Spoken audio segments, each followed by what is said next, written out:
Hola, ¿qué tal? Bienvenidos un viernes más a esto que es 50 y contando. Yo soy Ailime Pedro y me encanta tenerlos aquí con nosotros. El día de hoy tengo una invitada con la que vamos a hablar pues de este tema muy sensible, ya que la semana pasada fue el día de la concientización del autismo, ¿ok? Y todo el mes de abril pues se trata de este trastorno del espectro autista.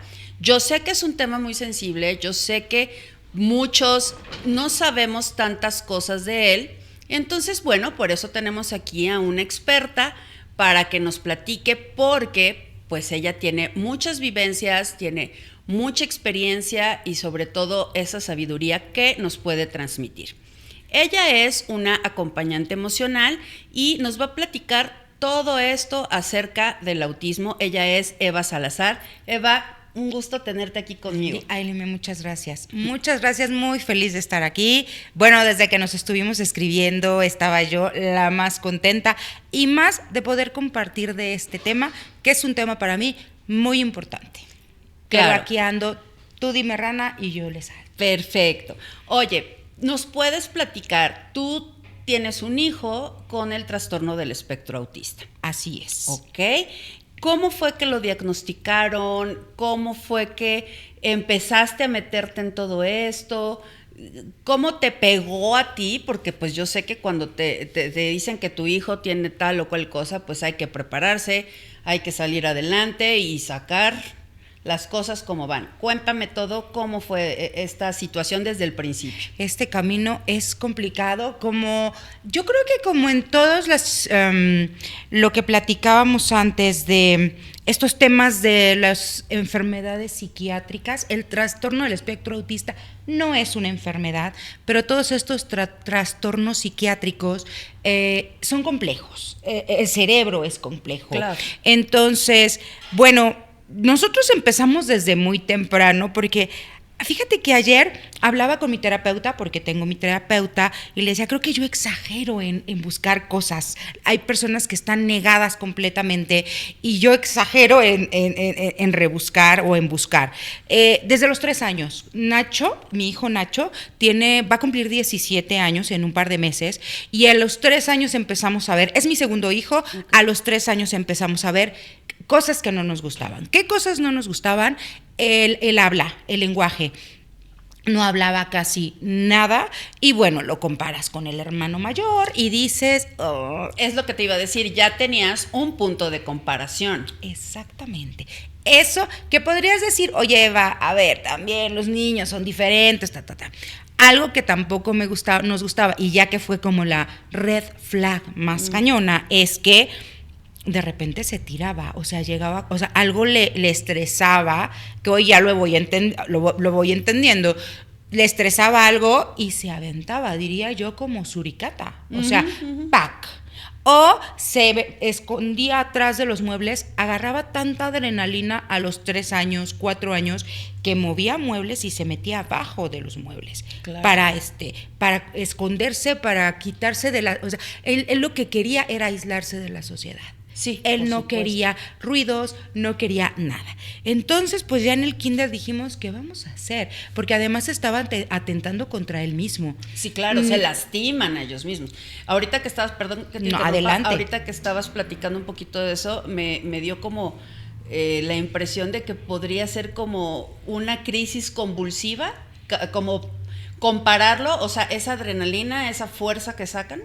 Exactamente. De hecho, el primer medicamento que le dan a Nacho es un anticonvulsivo. Okay. No me acuerdo cómo se llamaba, pero esa es otra cosa a lo que nos enfrentamos los papás. Se me fue Valproato de magnesio. Sí. Ese fue el primer medicamento. Yo paré primero con un neurólogo porque además tengo un primo muy buen neurólogo y dije, pues primero con él.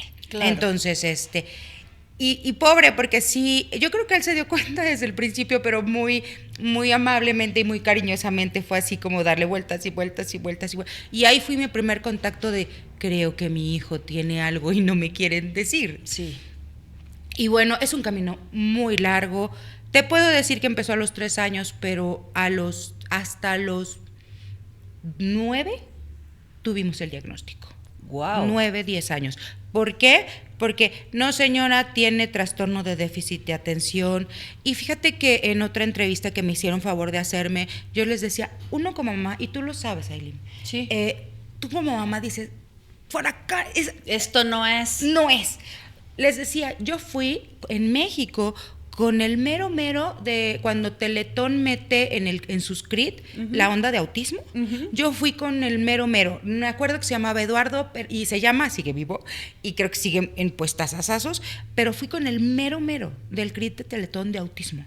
Y me dijo, ay señora, por favor.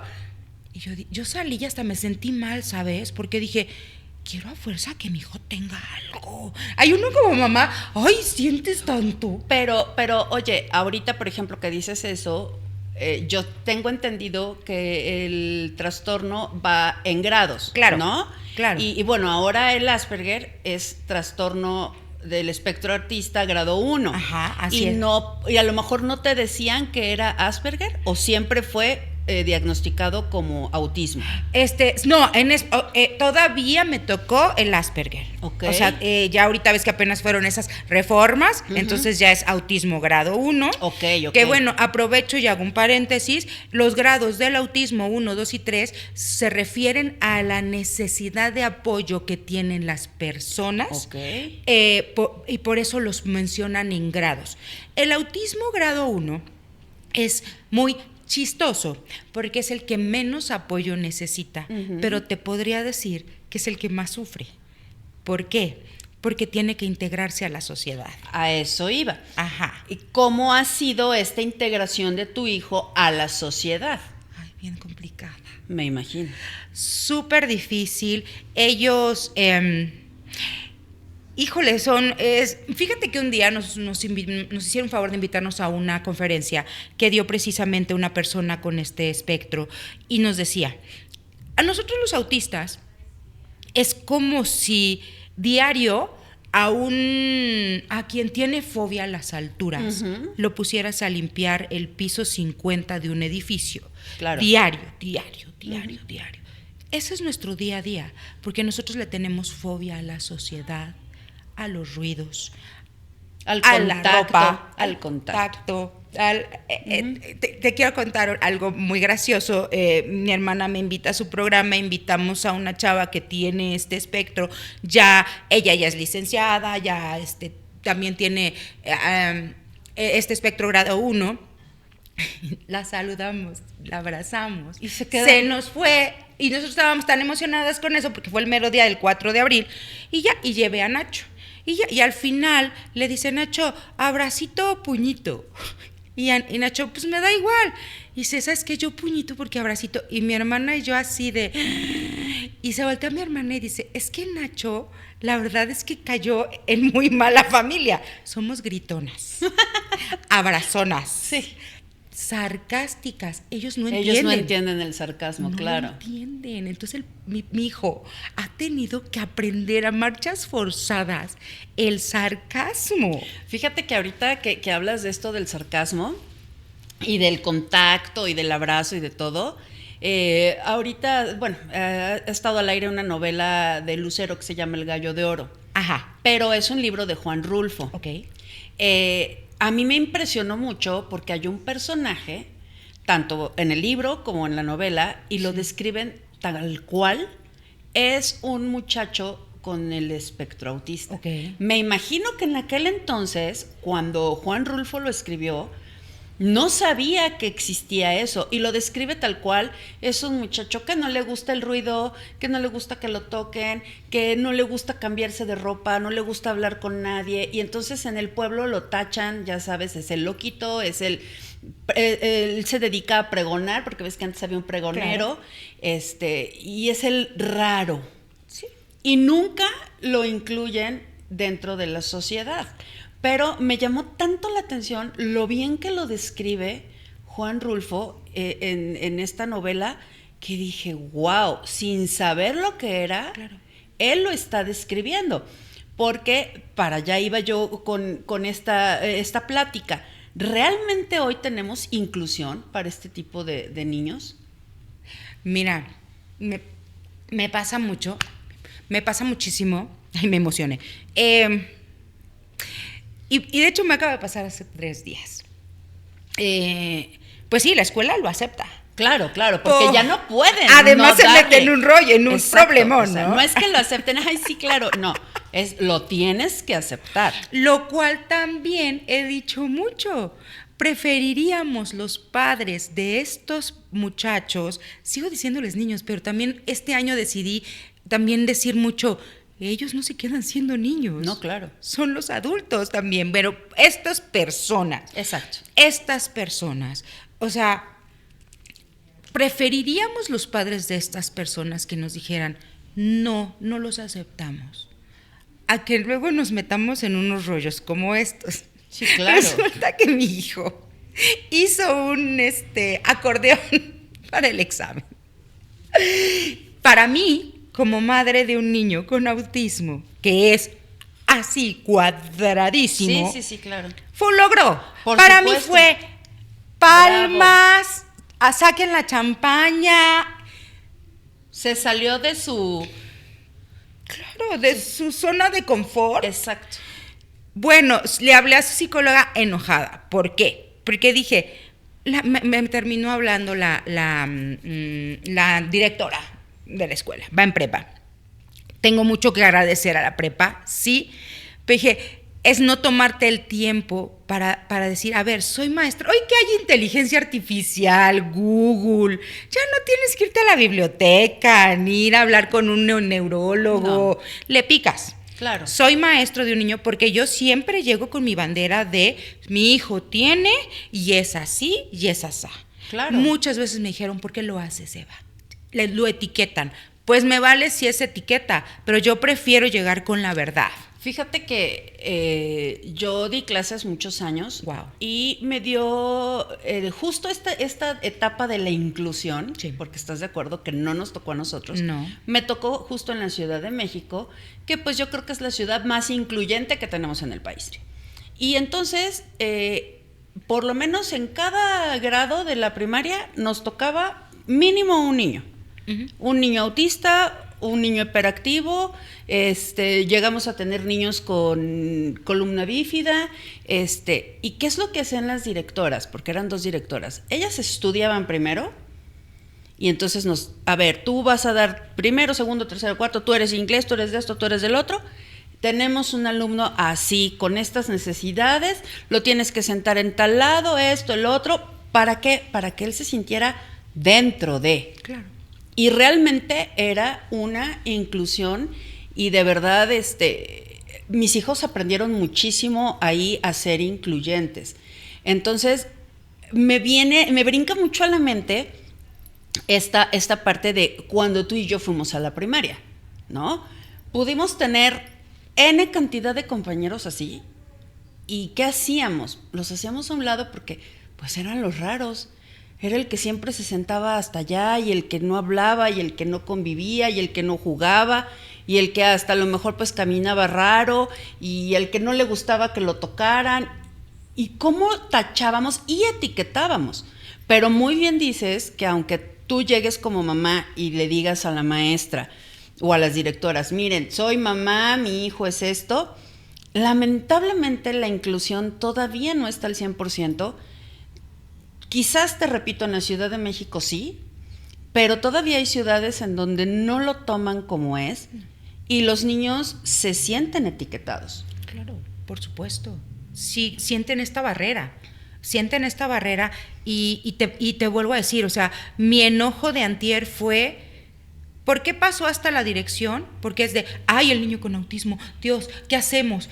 Le encontramos, ay, mejor lo llevamos a dirección y que la directora hable con la mamá. Fue como, lo noté más de susto. Ay, de susto, claro. De susto. O sea, fue más de, ¿cómo le hacemos? Más que de, a ver, ¿cómo actuamos? ¿Cómo tomamos al toro por los cuernos? O sea, eso es lo que yo te platicaba, ¿no? O sea, las directoras realmente me encantaban porque ellas nos decían y nos daban casi un manual, ¿no? Uh-huh. Y esta es una anécdota, pues, chistosa, no chistosa. Viene el temblor del 17, uh-huh, del 2017, uh-huh, nos toca en la Ciudad de México, me toca como maestra y nos toca con todos estos niños. Ay, qué estrés. Ahora imagínate, uno o dos, por lo menos, en cada grupo, ¿no? Sí. Estoy hablando de primaria a secundaria, porque teníamos niños hasta en secundaria y decías, wow, qué cerebro tan impresionante.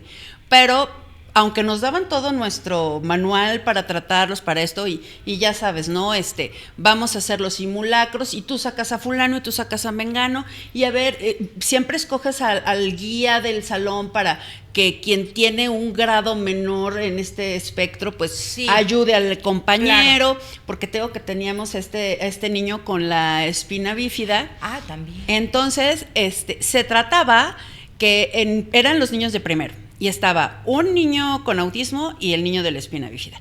Entonces, la maestra tenía que decirles a los niños, en el momento que oyeran la alarma o se sintiera, que se pusieran en la pared, formados para salir, y que fulanita se llevara al niño con el espectro. Y ella cargaba al chiquito de la espina bífida. Sí, claro. Todo perfecto, habíamos hecho 20 simulacros, todo corría excelente en tiempo récord. Se viene el simulacro de ese día, claro, además. Lo hicimos excelente, pero a la hora y media, se viene el temblor real. De verdad. Y entonces la maestra se quedó congelada. No supo qué hacer. Los niños querían sacar al niño de la espina bífida, claro. Y entonces entre todos los chiquitos trataban de cargarlo, Dios. Hasta que entró un maestro de inglés y lo sacó cargando, pero lo cargó él así como costal de papas, y a los otros niños acá, y todos ayudamos, y a la mera hora nadie se acordaba. O sea, fue tal el estrés. Sí, la adrenalina. Después, ya semanas después, platicando, ¿y quién sacó a fulanito? No sé. Y entonces las cámaras fue que ahora sí que nos dimos cuenta que los niños habían tratado de cargarlo, y al tratar de cargarlo el niño se había caído, y la maestra petrificada, y entonces el otro maestro entró y casi sacó también a la maestra, no, y bueno, pero te repito, es una ciudad muy incluyente. Hoy en día veo esta diferencia en otras ciudades y no lo hay. Y sobre todo, yo creo que no existe esta inclusión porque gente de nuestra generación no está preparada para esa inclusión. Y generaciones nuevas tampoco. ¿Tú crees? ¿Tú crees que las nuevas generaciones? Yo también lo veo. O sea, bueno, ok, sí tienen más información. Exacto. ¿Cuál es la diferencia entre el personaje de Juan Rulfo? Y también te quería comentar, yo no he visto la serie de Chosen, Los Elegidos, Ajá. Que habla de los discípulos de Jesús, Ajá. Que también creo que Mateo tenía autismo, y mira. También lo definen tal cual como me estás diciendo. Ay, la voy a ver. Chéquenla también, lo dejamos de tarea. Somos maestras sí, también. Sí. Entonces, claro, ¿cuál es la diferencia de ese entonces? Ahorita hay mucho más información. Claro. Tenemos estos días mundiales, internacionales de concientización que sirven para esto precisamente, ¿no?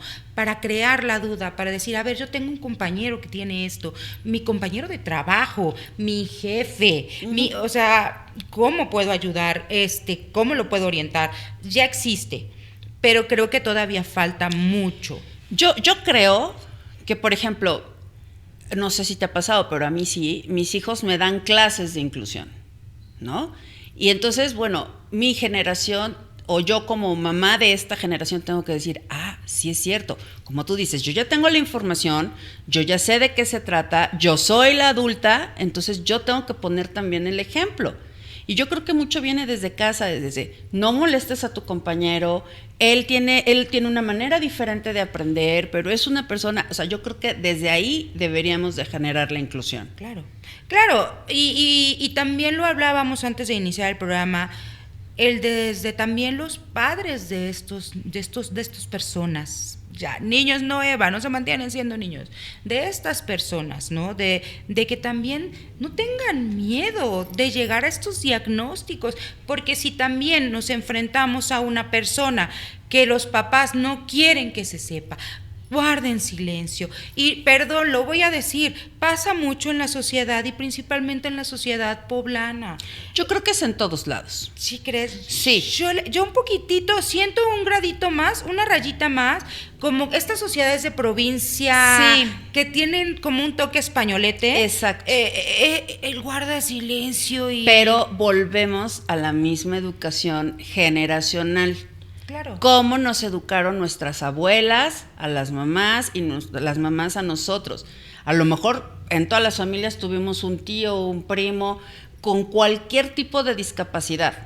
Claro. No sabemos si era con síndrome de Down, si era con algún retraso, si era con algún espectro, con cualquier cuestión de salud mental. Sí. ¿Y qué hacían? Los escondían. Exacto. Y nuestras mamás aprendieron a esconderlos. Y aunque ellas todavía como que lo soltaron tantito, a nosotros nos enseñaron a ver que a estos tíos los segregaban. Exacto. Entonces, ¿cómo podemos enseñarles nosotros a nuestros hijos esa inclusión? Te repito, es generacional. Y por eso te digo, a lo mejor los niños hoy, nuestros hijos, ya nos enseñan un poquito de lo que es esto. Claro. No, y por ejemplo, mi hermana, que tiene hijos más pequeños, sí me dice, estoy emocionada porque ya se habla de más temas en las escuelas. Sí. Y eso que van a una escuela católica. A esto iba yo también. ¿Qué tipo de escuelas crees tú que son las recomendadas para una persona con el espectro autista?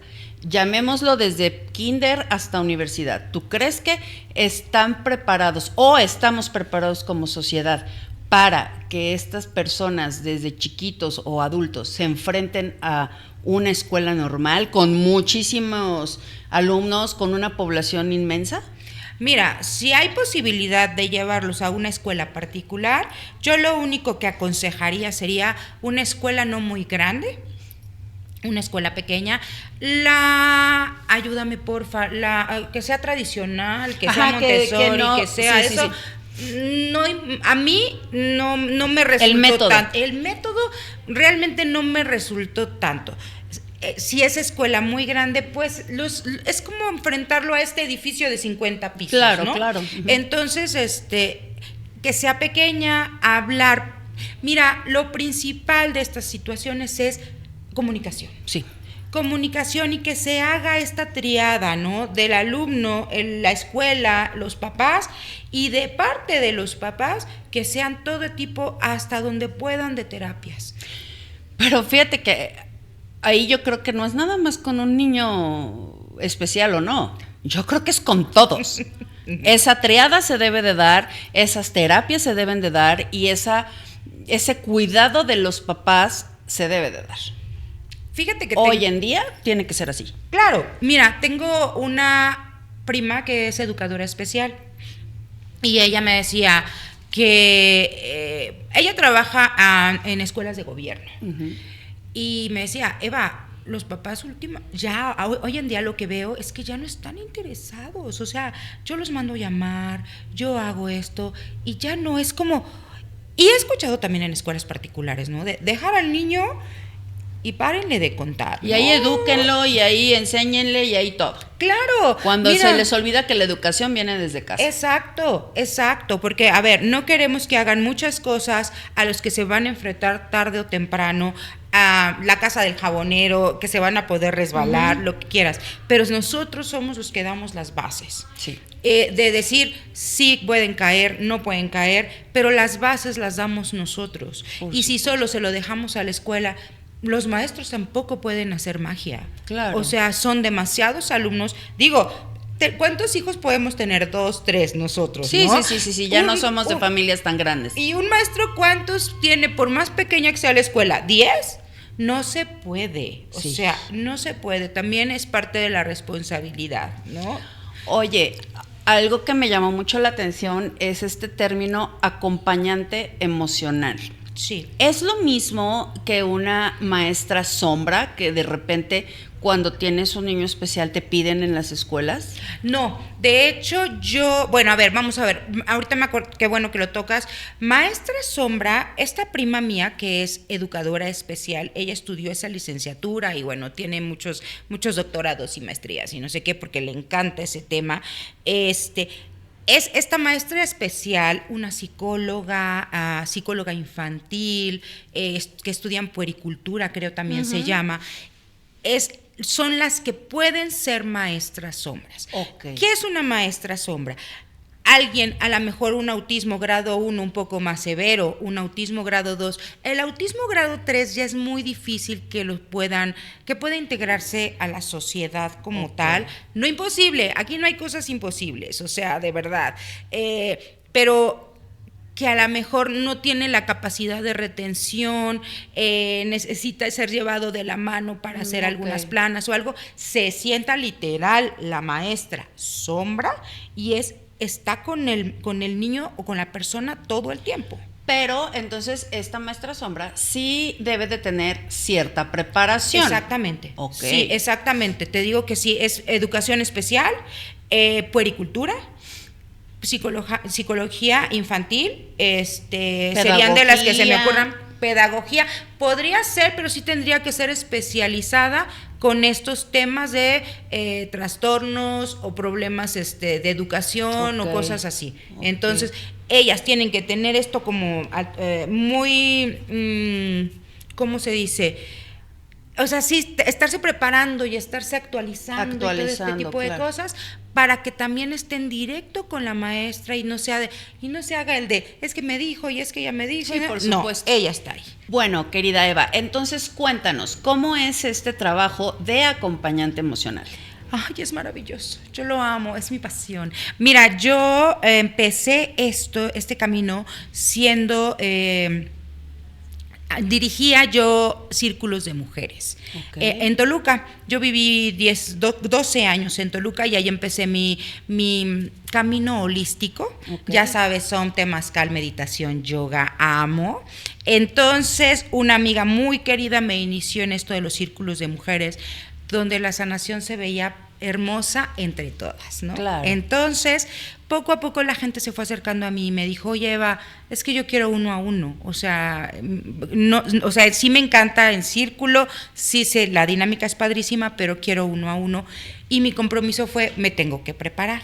Entonces porque bueno, esto de la salud mental no es un juego. Claro. Hemos tenido ejemplos muy caóticos últimamente, entonces dije, no, me tengo que preparar, y entonces empecé a estudiar lo que es para ser angeloterapeuta. Empecé a estudiar un poco de sonoterapia, algo de cuencos, cristales, un poco de cristales, y junto con los ángeles, lectura de oráculos. Y pues eso es como las herramientas para el acompañamiento emocional.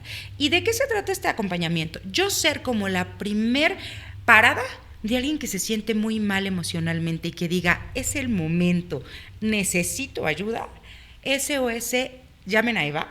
Ok, se me figura como estos padrinos que tienen los de AA. Me gusta. ¿Sí? Me gusta. O sea, porque, ¿sabes qué? Quiero volver a caer, le hablo al padrino. Sí. Y es mi acompañante emocional que va a impedir que yo vuelva a caer en este vicio. Podría ser, sí, en el camino, cuando ya, a lo mejor ya tuvo una terapia, pero si nunca ha tenido, que eso sería maravilloso, es lo más padre para mí, que diga, ya me decidí a tener terapia y me han hablado de este acompañamiento emocional. Llega conmigo, empezamos esta terapia y yo tengo la capacidad de decir, a ver, sí podemos seguir nosotras juntas, me gusta más trabajar con mujeres, pero también trabajo con hombres, podemos seguir juntos o no, necesitas cierto tipo de psicología, vámonos, te canalizo con psiquiatra, te canalizo con tanatólogo, te canalizo con... porque traes esta situación. Claro. O vamos de la mano, o sea, no renuncies a mí, pero necesito trabajar de la mano con este otro especialista.